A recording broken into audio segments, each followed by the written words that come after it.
Hi, everyone. Welcome to the Trail Talk High Pointing podcast. I'm your host, Lauren. Today, we're speaking with Regine Weber from Switzerland. Regine, welcome to the show. Hi, thanks for letting me be here. Yeah.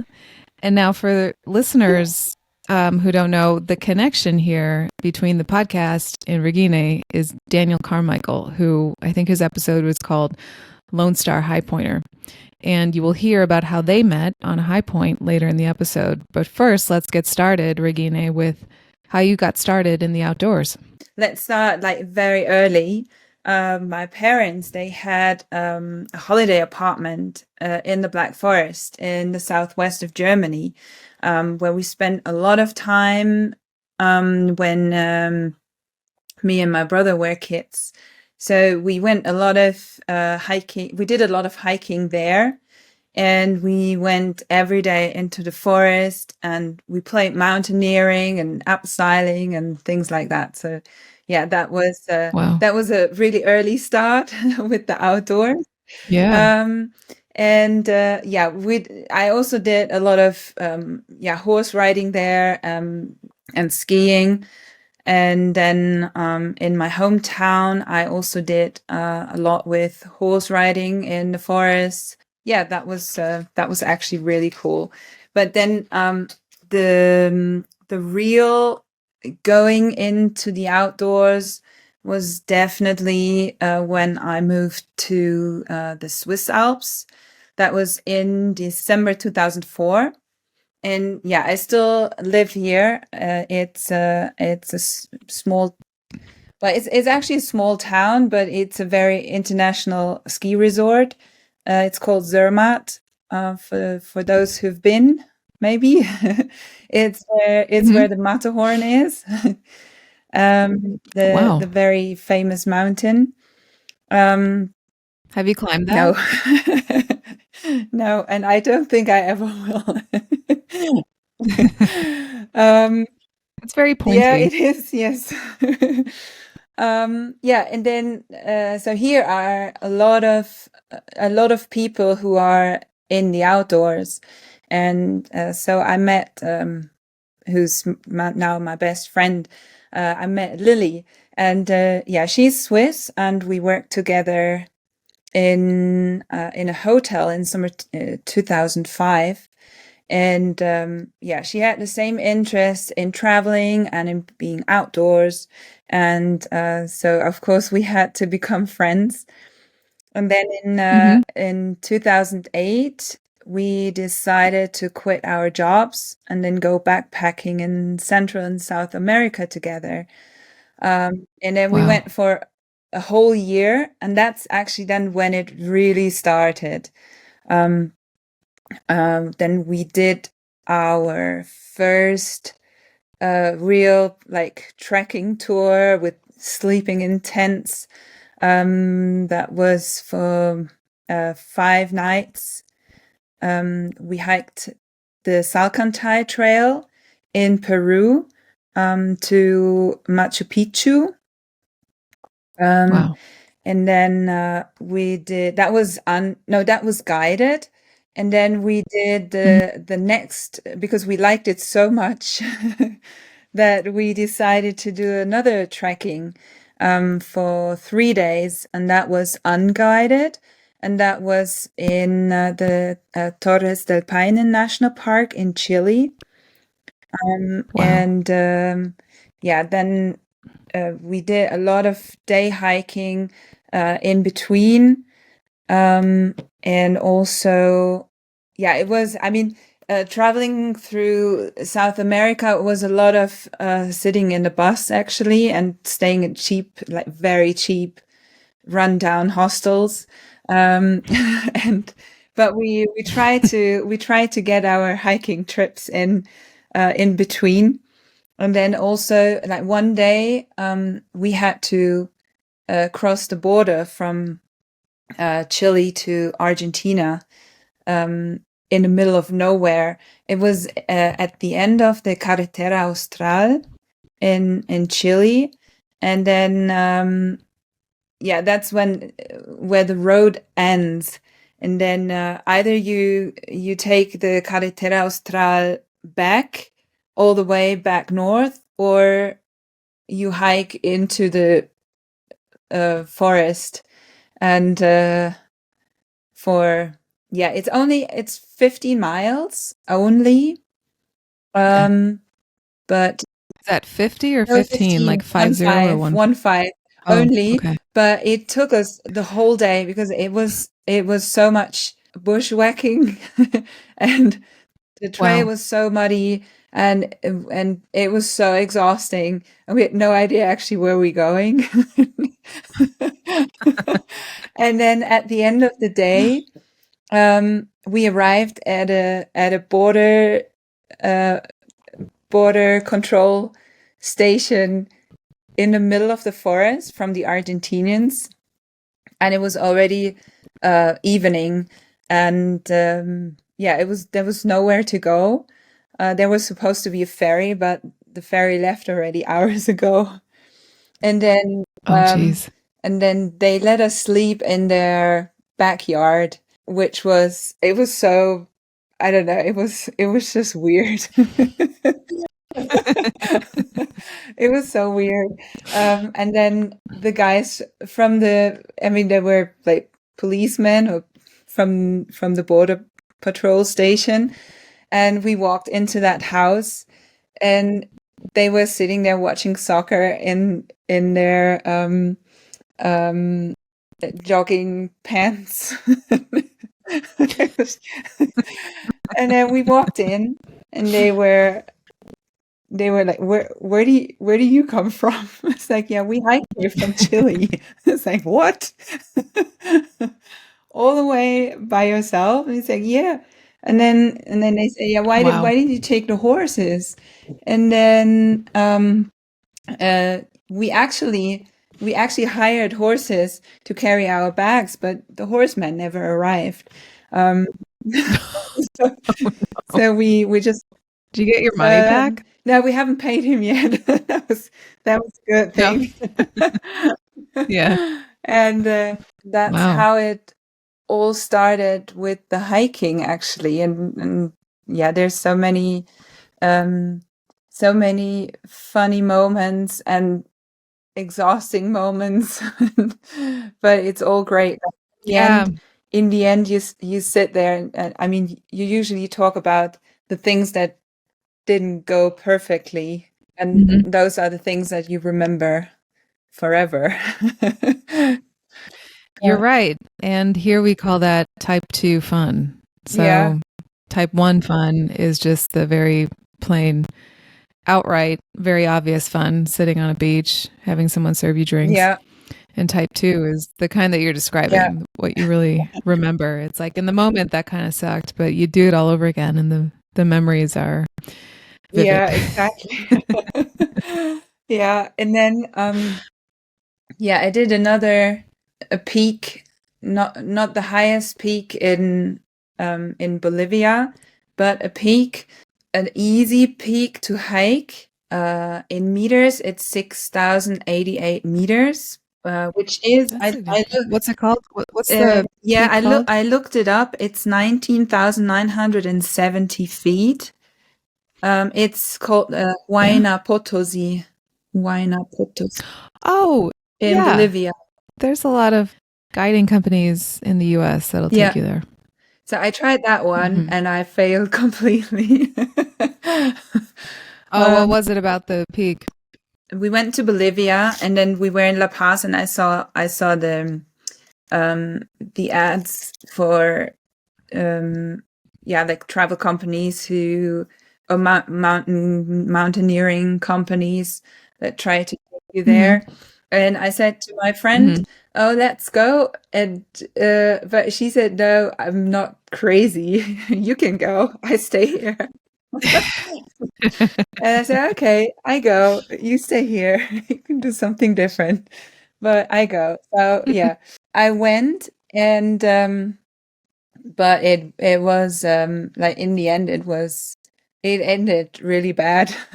What So happened? there was a snowstorm. That was the first thing. And the second thing was that I got really altitude sick, and Yeah. already on around above 5,000 meters, which is around 16,400 feet, I think. Because I pushed too hard, I pushed too fast, and I didn't drink enough, so I was dehydrated, and I tried to keep up with the Yeah. boys. So there was a boys group, and I was the only girl, and I just tried to be strong and keep up. And Hmm. and then I could feel the altitude sickness coming up really bad, and then I had to return at around 5,700 meters. Yeah, and then Pretty close. I what was really strange was that the mountain guy said it was on a plateau, kind of a plateau, and there was this snowstorm, and it was in the middle of the night, and I just said I can't. I mean, I fell over all the time, and I couldn't breathe anymore. And then he said, "Oh, just wait here. We go up, and then we pick you up on the way down." But I felt so sick already that I knew if they leave me there, I'm gonna die. And Oh. I said, no, I have to go down right now. And then I went down, and I went back to the hostel, and then I started hallucinating and coughing really bad. And then my friend came back from her tour. She did another tour, but like an easy peasy one, drinking Uh-huh. hot chocolate and things like that. And she came back and she saw me. It's like, we have to call a doctor. And then a doctor came. They put me into hospital. And then I had already, like, I had water in my lungs, and because I was hallucinating. They kept me there overnight, and then I got oxygen and some pills. And then the next day I was fine again, like, thankfully, but that could have gone like really bad. It could have, especially if you didn't have the better judgment to tell the guide, Yeah, no, I need to go yeah, down. If you had listened and just stayed there, that could have yeah, been very yeah, dangerous. That usually doesn't end well. I think there's a story that a lot of listeners can recall in John Krakauer's book, Into Thin yeah, Air, where the guides tell the clients, I think they told Beck Weathers, just stay here while we go to the summit and then we'll get you back yeah, down. And then people got disoriented and all that. Anyway, all that to say, I just have a feeling that wouldn't end well. yeah. Yeah, and that part of the brain thankfully did still work. Yeah. Yeah. Yeah. No, it could have gone like really wrong. Yeah. Were they going It, unusually fast? no, no, actually, I don't know. Actually, no. I think it's just because, I mean, every person is different, moving around in Mhm. high altitude. And I mean, later, like years later, I did other peaks which were higher than Mhm. 5,700 meters. But I moved around differently, and I drank enough water, and the preparation was differently, and then it worked a lot better. I mean, there's people, they Sure. just walk up like it like it's nothing, and some people need better preparation, and they need a lot more time. And it Yeah. has nothing, like absolutely nothing to do with how fit you are when it comes to No. altitude. Like No. a really, It doesn't. like a really unfit person um, can like walk in high altitude better than a marathon runner. It really depends Mhm. on the individual person. So what were the peaks that you did that were higher than Mhm. 5,000 So meters? that was actually I think it was 1.5 years after I returned from South America. I went to Africa and climbed Kilimanjaro, which Mm-hmm. is, I mean, it's not a lot higher than 5,700, but it's 5,895 meters. I Yeah. think that's around 19,340 feet. Mm-hmm. And yeah, so having that experience from Bolivia in my head, I did a lot of things differently, and yeah, and it worked a lot better. So I walked very slow, and I drank a lot of water, and yeah, that was a lot better. I still felt really sick on the top, and when we went back down, I had to throw up at Stella Point on the way down. Oh, But at least it was on the way down. after throwing up, I actually felt really good, and then I practically flew back down. It was so great. I've had a similar experience. I threw up, I mean, just like below the summit of a peak. And then I'm like, I should have done that sooner. I feel way Yeah, better. exactly. Yeah, it almost felt like, okay, let's go back down, let's go back up Right. and Yeah. do a little bit, like a bit more photo shooting. Yeah. Because the pictures I Oh think my I had a gosh. really bad facial expression. Understandably.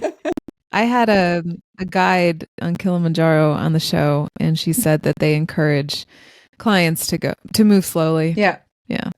yeah, And that's why they have the a good success yeah, rate. that's the goal. Move slowly, drink enough water. Yeah. Yeah. So, what made you want to come to the States and explore the outdoors here? So that was when I decided to sign in for the Pacific Crest Trail, in summer 2016. And I decided to do that because, a year, no, 1.5 years before that, I went to Nepal actually, hiking on a 23-day hiking trip, and I felt so good. It felt like if I felt so incredibly good after those 23 days hiking in the Himalayas that I decided I have to do something longer, something more um extreme. Extreme, I wouldn't say extreme, but longer. And then Yeah. I googled what trails in the world a woman alone could do, and then Yeah. yeah, I ended up with the Pacific Crest Trail actually. Just out of curiosity, what were some of the other trails that Google suggested as a solo woman trekking? Oh, that's a tough question. If I do remember, I think it was the Te Aurora, if I pronounce that correctly, in New Zealand.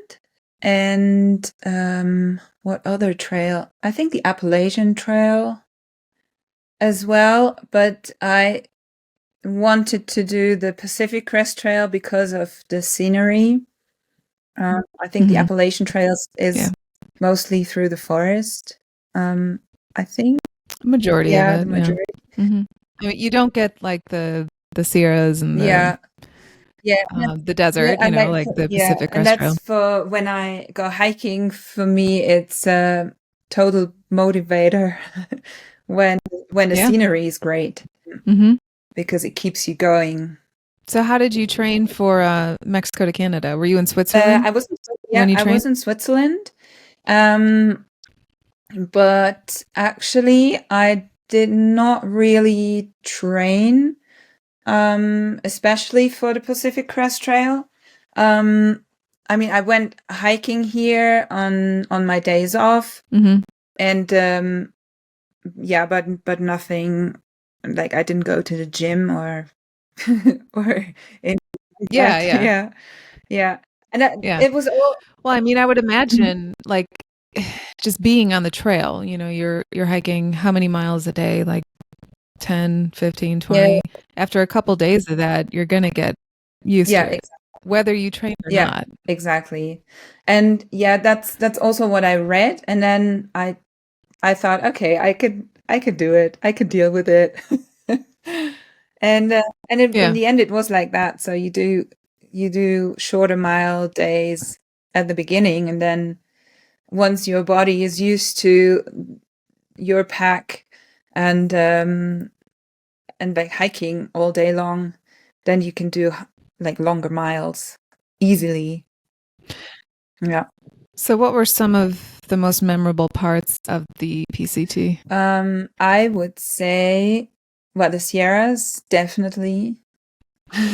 Hmm. It's that incredible. Like this landscape is incredible. It And is. then yeah, Kings Canyon National Park is already in the Sierras, and then Sequoia Yosemite National Park was incredible. Yeah, later, like North California, I didn't like that much, I have to say. It was so hot. It was just hot. Mount Rainier and North Cascades. So then Hmm. northern Oregon and northern Washington that was just incredible. Yeah. How long did it take you? 164 days. So that's exactly 5 months and 10 days. That's pretty Yeah, good. I started on the April 21st and I arrived on October 1st. How was the weather? You said it was hot in Northern Yeah, California. it was only rainy in Washington for a few days. And right at the start in the desert in Southern California, it rained, I think, twice. And the rest was dry, just dry. No rain. Hmm. No Yeah. rain practically no rain for 4.5 months, I would say. Wow. Yeah. So you do the Pacific Crest Trail. What made you want to do some more hikes throughout the US? Because the hiking trails and the trail system, the landscape, and just everything in the US is so beautiful that I just had to go back. And I went back 3 times now. Like after I finished the Pacific Crest Trail, I went back 3 times. So what was the second visit? Where did you go? The second visit was into what was the Wild West practically. I went with my friend Lily again to Okay. Yellowstone National Park, Oh, and that was great. That was really cool. We went in October, November, so it was freezing it's cold, cold. and and we camped outside, of course. It Hmm. was so cold. Um, and Yellowstone. But that's a good way to beat the Oh, crowds. yes, exactly. Yeah, the campgrounds, they were empty. Um, and Yellowstone was really cool. We did see 14 wolves in the end, and one Wow. grizzly bear. Wow, you Yeah, did? that was really cool. Was it near your campground? No, the grizzly bear, thankfully not. It was very far away. Um, the wolves were not near the campground, no, but we saw, like, we drove through the park with the car. We had a rental Hmm. car, and then so we drove, like, yeah, we did the touristy stuff also, of course. Um, Sure. and Hmm. then we saw people with really big binoculars, and we were curious what they were looking at, and then we just stopped and walked to Were they them. No, they were observing wolves. Wow. And then they Well, the wolves were reintroduced to Yellowstone not that long yeah. ago. I mean, people just kind of hunted them out of existence. And then they were brought back, I think, 20 years ago or something like that. The ecosystem was out of balance because there were no predators. Well, apart from the grizzly. And so they brought the wolves back in. And so that's kind of like a really special thing now, Yeah. is to Yeah. see a wolf out there. What about bison? Did you see bison? Yes. Yeah, lots of bison. And they're just standing on the hiking trail, so you need to be really careful. And yeah, that you leave them alone, and yeah, that you pass quietly, yeah, so that they don't pay too much attention to you. I don't know if you read the headlines out here, but sometimes people will want to get a selfie with the buffalo. Oh, yes. And they'll get way too close, and the buffalo does what the buffalo does, and it just kicks them out of the way. Yeah. So that's very stupid, I would say. Extremely. Yeah. So, yeah, we have lots of cows in Switzerland, and cows are actually the same a little bit than a bison. So we actually know that that it is stupid to do things like that. And yeah, you just pass. You try to leave as quietly as possible and as quick as possible. Well, I think these instances happen to people who don't know what to do with wildlife. Like the closest they've been to an animal is at a zoo. Yeah. Where you're encouraged to like go and observe and get close or whatever, or close to a window, you know. And yeah, that's what happens. So where else did you go in your Wild West tour? We went to, because we went to Yellowstone, we had to go to Grand Teton National Park as well. Which was beautiful. The scenery and everything. It's incredibly beautiful.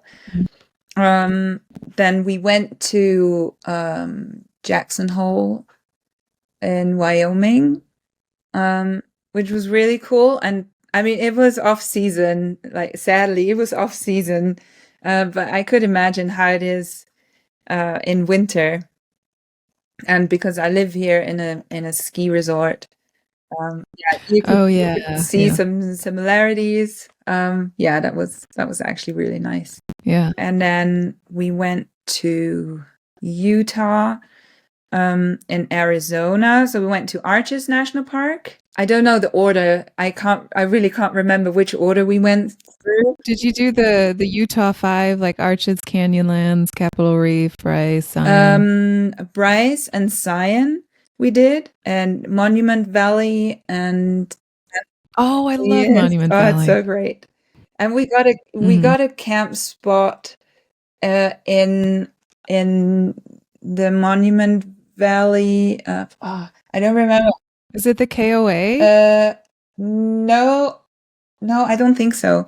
It's in the Indian reservation. So it belongs to an Indian reservation. And okay. Was it in Monument Valley? It was in Monument Valley. And wow. So you could pitch your tent there, and you had like first row view to the monuments, which was great. Wow, that is so cool. I stayed at the KOA, like right outside, with a bunch of other RVs and stuff. I just pitched a tent. That was so fun. That was, until then, that was my most expensive camp spot, because I think we paid. Now I think I mix it up now with another one, also in an Indian reservation, but it was a couple of $100 for a camp spot. But it was worth it. It was totally worth it. Did you get a tour of the valley?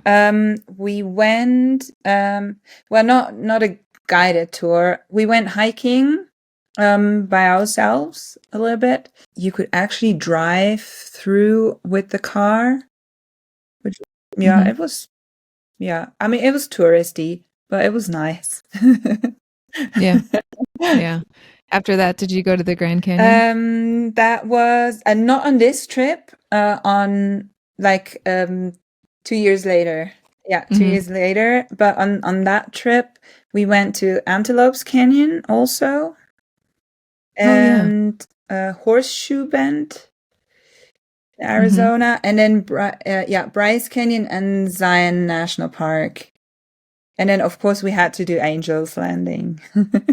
Yeah, that's a difficult hike to get now. You have to enter a lottery and you have to be Oh, chosen. okay. Uh, It yeah, I don't know when that started, Yeah, but we went in yeah. 2017, and it Okay. wasn't. I don't know. I don't think it was like that. No. Wow. Yeah. Yeah, yeah. That's cool. And then in October 2019, we had to go back to the States because that trip with Lily, yeah, we were road tripping, and it was so great that we had to come back in October 2019, to do other national parks, also in the Wild Mhm. West. And then we went, That's a good time to do it in yeah, October yeah, in the yeah, Southwest. because the Yeah. crowds are mostly gone. Um, the weather is Mhm. still nice. I mean, it gets cold, or it can be really cold, um, Mhm. in the night. And then, yeah, we went to Grand Canyon National Park, and we did the South Kaibab Trail down to Yeah. Phantom Ranch, and we Mhm. stayed the night, and then we hiked up early in the morning, the Bright Angels Trail back. Oh, Yeah, wow. that was nice. Yeah. Yeah, and then we did, because we had a rental car, and then of course we did some touristy things like Route 66. Yeah. Did you go to Petrified Yes, Forest? yeah, of course. Mhm. Petrified Forest. And then and we also had a stop in Sedona. Um Oh, that's yeah, beautiful. and we Very crowded though. yeah, it was, yeah, but because it was October, end of October, it was okay. We didn't see that Okay. many people. Yeah. Yeah. And then we went, so my friend was trying to get waitlisted for the Havasupai Indian Reservation. Oh, In yeah. Did she get it? Yes. Wow. And yeah, Yeah.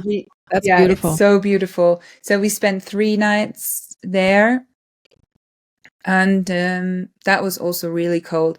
It went down in the night to -10 Celsius. I don't know what's that in Fahrenheit. Hang on. Let me look right now. -10 Celsius to Fahrenheit. Oh, that is 14 degrees Fahrenheit. That's Ah, chilly. yes. And of course, we slept in a tent. It was so cold. It was so cold. Arizona gets cold Yeah, in the yeah, winter and it gets windy too. yeah. And then usually, because when my friend and I, when we go camping, like she has her tent, I have my tent, and but these, You're better off sharing when it yeah, gets that these cold. 3 nights is like we're gonna die. We have to stay in our Yeah. tent. Yeah. Yeah. Yeah, no, that was great. Did you go down to Saguaro National Park? Yes, also, Um, and also we did a trip to Santa Fe, and then the White Sands National Park. Oh, Mhm. beautiful. Yeah. Yeah. Yeah, both like White Wow. Sands and Saguaro was really nice. I love Yeah, Saguaro. That's one of my favorite national yeah, I parks. saw so many tarantulas, like huge ones. Yeah. Yeah. I saw that was the first time I saw a rattlesnake. It was in Saguaro National Park. And it was like so slow the way I realized it because in Arizona, there's a baseball team called the Diamondbacks. Hmm. And then there are a lot of like streets named Diamondback. There are a lot of things in Arizona that are called Diamondback. And it's, of course, after the rattlesnake, but I had never seen one. And then I was on a trail in Saguaro National Park, and the snake just spread itself across the trail. And I was looking at the pattern on its back, and I'm like, oh, that's a diamond. It's one of those Diamondbacks. Like, it was just so slow the way I realized what it was. There's lots of rattlesnakes on the PCT, actually. Yeah, in the Really? desert. Uh-huh. Oh, yeah. What kind of wildlife did you see other than rattlesnakes on the PCT? I saw scorpions, and I saw a mountain lion too. Where? That was in the desert, so still in Southern California. And we did night hiking. Yeah, we suddenly saw because we had our headlamps on, and then suddenly we saw two eyes shining in the dark. And then we had a closer look, and it was a mountain lion. Did it do anything? They're usually not nice. Yeah, it took a while. We had to throw rocks and scream like crazy. I was hiking with another girl from Portland. Amanda is her name. Yeah, we were screaming and shouting like crazy, and then in the end we were throwing rocks. Yeah, and then it left, but it took a while. Wow. And then suddenly there was Wow. another hiker coming along, and it was a man, and then we felt a lot safer. And I was like, please, can you hike with us for the rest of the night? Just out of curiosity, did you continue to go night hiking after that experience? Yes. Actually, yes. Okay. Actually, yes. But but only in like never alone. Never alone. And yeah, always with two or three people. And then I saw a bear as well. Did you see it in Southern California? Just curious, because I'm going out there next week to do a lot of hikes. Was it in Southern California? It was it was at the beginning of the High Sierras. So Okay. right after Kennedy Meadows. Right after Kennedy Meadows. I think it was the first or the second night after Kennedy Meadows. Yeah. Okay. And it was so weird because I was always hiking with a group. I mean, I went to the PCT alone by myself, but I met then so many great people out there. And so we were a little tramily, like a trail family. And that's right. Yeah. And yeah, we just stick together. And then that night after we left Kennedy Meadows South, I said to them, it's like, guys, I came here out by myself, but I never camp by myself. So, because there's always people around, let me camp one night by myself. So they set up camp, and I continued another hour, and then set up camp, and then I sat there and I think I had a Snickers bar or something. And then this bear came along. Why have I done You that? wish you weren't by yourself. I should have just stopped with the other guys. Oh God. It was it was a very exciting moment. The bear just walked past. It didn't stop. It was actually running. And then I was thinking, why is the bear running? Like, from what? Yeah. Yeah. That's frightening just to think of that. So let's head out east. What brought you to Mount Marcy? Mount Marcy. That was that was another trip I did in October 22. I went out by myself that time, and I I hired a car. I flew into Boston and hired a car, and then I drove up north first to Vermont, and I did Mount Mansfield there, which is another high Oh, cool. peak. That's right. And from there, I went to the Adirondacks because I wanted to see Lake Placid because of the Olympics and just doing some Hmm. touristy things or like historical things. Um, Well, just out of curiosity, did you know of Stowe, Vermont, just from the skiing community? um, like the name sounded familiar, but I have to say when I go out and do road trip by myself, I do really poor planning. And so I just buy a flight at like a plane ticket and maybe I look for my first night accommodation and then a rental car and then I just drive and see what happens. You know what? And When I'm by myself, I do the same thing. It's only with other people that I feel this responsibility yeah, yeah, to yeah, plan, because I'm like, oh, that might ruin their experience or yeah. something. And when I go with my friend Lily, she's such a planner, which is really good because then in the end I drive and she tells me where to drive, and we Hmm. always end up in really nice places. So she's doing a really good job with planning. Yeah.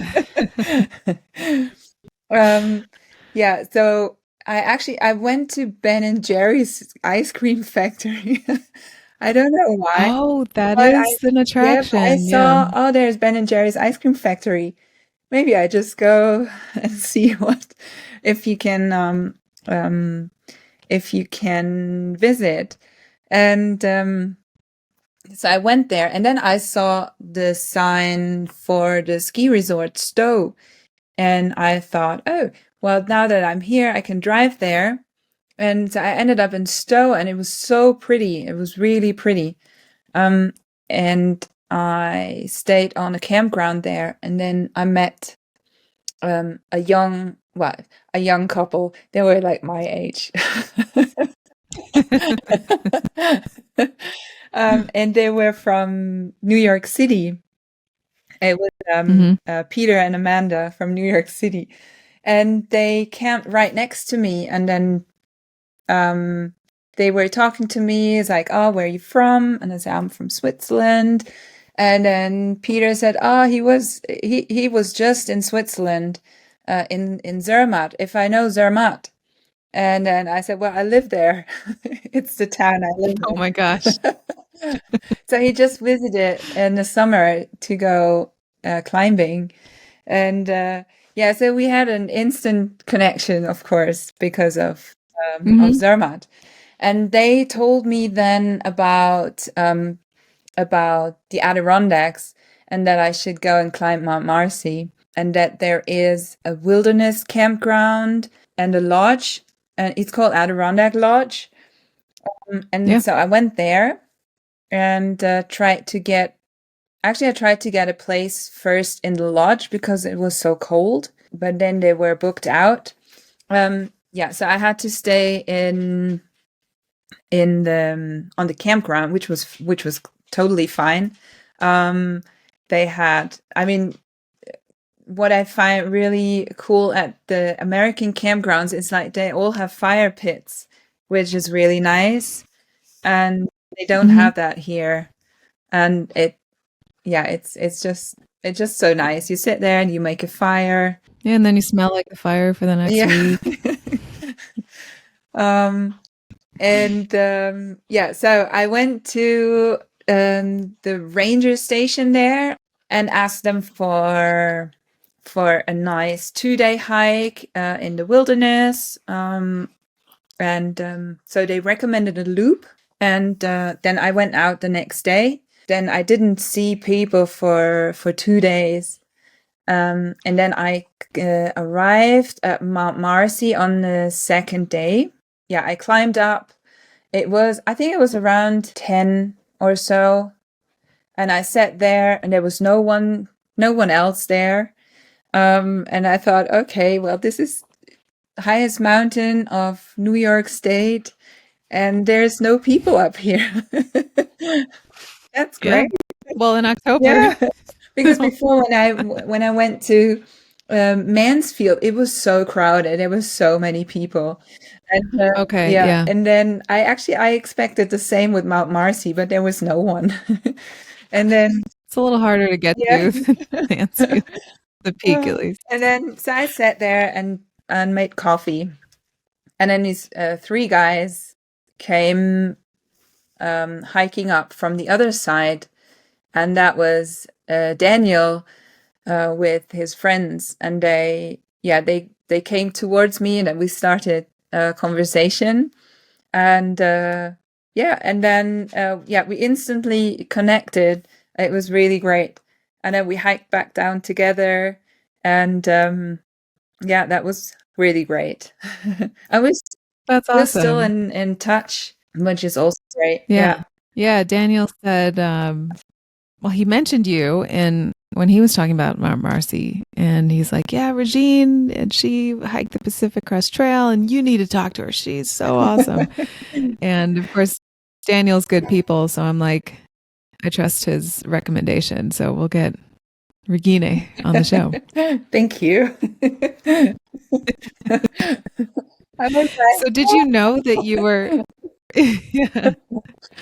Did you know that you were doing like state high points? actually not really. It was more or less by accident that I hiked those peaks. Because I just got recommended them from other people. Same with Mount Mansfield. Mhm. So Actually, do you want to do more state high points? why not? Yes. I mean, on the Pacific Crest Trail, I did Mount Whitney, Yeah. and so that was my first one, and then Mansfield and Marcy, and yeah, actually, if I would have known maybe earlier that that's a thing to do, I maybe would have done Humphrey. You probably could have hit a lot Yeah, more. You probably could have gotten Mount yeah, Humphreys exactly. on Because your we were in drive. Flagstaff that one trip, and yeah, Yeah, and actually you can see Humphreys from what is it, I-17? I forget the number of the interstate, but the one that goes north south through Arizona. You pass Mount Humphreys, you can see the peak. yeah. Yeah, we didn't. We thought of going, and then we did. I think the weather was pretty, Well, yeah, that's going to and be then we decided a challenge, yeah. to eat burgers in Flagstaff instead. Yeah, Always a good but maybe option. I would have been more motivated to do it if I would have known that it's a thing. So I think I have to come back. I think you do. So, do you have any trips planned for the States, and where would your next destination be? Mm, so I have a dog now. I got a dog. Oh, that's always a ball and chain. Yeah. I got a dog I have one too. last summer. I have a dog too, and it's not like an adventure dog. It's a dog that can hardly breathe because it's so overweight. No, he's actually he's very outdoorsy, I would say. Oh, that's But putting him nice. on a plane would not be so nice, I think. Um, Yeah. Just got to find someone to watch it while you yes, go. exactly. Because then I would I think I would try the Continental Divide Trail. Oh, would you ever go for the Triple Crown? I don't know. Maybe if I would complete the Continental Divide Trail, I would just do the Appalachian Trail just for the sake of Because, yeah, it. yeah, that's um, awesome. yeah, maybe one day. I mean, the dog usually. I can't say that live. The dog usually dies within 15 years or so. Let's be honest. That's no secret. We all know that. And, they all go to heaven, Yeah, so it all ends well. maybe then, but not now. Yeah, I Mhm. think I focus now more on trails around here. There is a few Mm-hmm. nice ones in Switzerland, and there's one really nice one from it goes from France actually into Zermatt, from Chamonix into Zermatt. It's called the Haute Route, which is really a really nice hike. I think it's usually 14 days or so. So what's the Swiss high point? Is it Matterhorn? No, that's the Dome. It's called Dome. That's the highest mountain. It's 4,546 meters. It's a good height. That's like 14,000 and some change. But it's the dome is also just around the corner here, so you can see it from Zermatt. And then there is another one. So that is actually the highest mountain. The highest peak, though, is another one. That's the Dufour Peak. The peak is in Switzerland, but most of the mountain, I think it's most of the mountain, or half. Half is in Italy and the other half is in Switzerland. So they can't really call it the highest mountain of Switzerland. Interesting. Because half of the mountain is on the Italian border. But the peak is on the Swiss side. Wow. Yeah, well, I was wondering, I was like, how is it the highest peak but not the highest mountain? But that makes sense. It's just not something that we deal with. And it's also just here around the corner. You can't see it from the town, but if you go further up, like when you go skiing, you can see it. Wow. Well, that's so interesting. All of your stories are just, I just love listening to them because it's like, oh my gosh, where does the adventure end? I love it. It's like it keeps going, and you've probably done more outdoor adventures in the States than most Americans have, and that's really impressive. And I like to finish each podcast by asking the same two questions. How has the outdoors and high pointing enriched your life? In many ways, in so many ways. And I think everyone who did a few, if it's just 1 or 2 or 3 nights in the wilderness, probably feels the same. It opens up so many things in your life without knowing that they open up for you, I would say. I would say it's mostly the connection you make with complete strangers. It's about the people you find out there who are doing the same things. You instantly connect, and that's so great. And with most of them, you're still in contact with. That what makes it so rich, I would say. You're right. You're right. Yeah, not only now the people I met in the States, also on other trips. There's always like 1 or 2 or 3 people I met who I'm still friends with, and that is so great. Yeah, that's very special. And also with Daniel, who I met on Mount Marcy, I'm still in touch with, which is great. And then also people from my South America trip, which was in 2008. I'm still friends with, and we're still regularly in touch with some of the people that we met there. So that's I think that's that's a thing that I don't know, is in that enriches your life. I don't know if that's a word. It is, yeah. That's very well said. And before I hit record on this podcast, you and I were talking about the last question that I usually ask, what books, documentaries, or podcasts about outdoor adventure would you recommend? And you told me that you do read a lot of outdoor adventure books, but they are in German and they haven't been translated to English. So you did mention a documentary though that you watched before the PCT, which was That was well, it's more like a movie. Oh yeah, you're Yeah. right. It is a movie. I don't know why I said documentary. It's definitely a Yeah, Hollywood movie. Hollywood Yeah. movie, the one everyone knows, which is yeah, Wild, with Mhm. Reese Witherspoon, and it came out a year before I started the PCT, and I watched it. I had the PCT already in mind, and then I watched the Mhm. movie and I saw the scenery in the movie, and I just thought, okay, I have to do that one. I have to do that one. Yeah. Yeah. And that movie was based on the book by Cheryl Strayed called Yeah, Wild.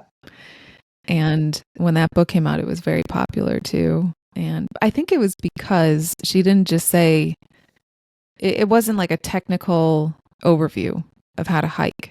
It was like, why are you hiking? yeah, And what yeah, happened in her life that led to her taking on that yeah, endeavor. And I think that that speaks to a lot of people. yeah, Not that, people need something, an event to happen in their lives to make them go on a trek like that.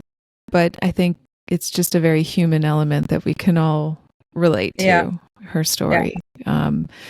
Maybe not some of the most extreme parts of it, yeah. but yeah, I'll edit that out. My husband and I listened to that audiobook. We were like on a road trip through Arizona, and she's like, "Yeah," and then I stayed with my boyfriend in Washington, and we were just shooting up heroin, and we're like, Yeah. What? "What?" Did not see that Yeah, coming. And I was wondering why, like on the audiobook, it was like, "Oh, this is rated whatever," and there's explicit content. I'm like, it's about a trail. Like, what are yeah. little did I know.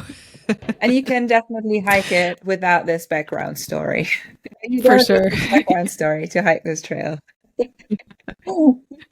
Well, Regina, this has been so much fun. Thank you for sharing all of your stories with the listeners.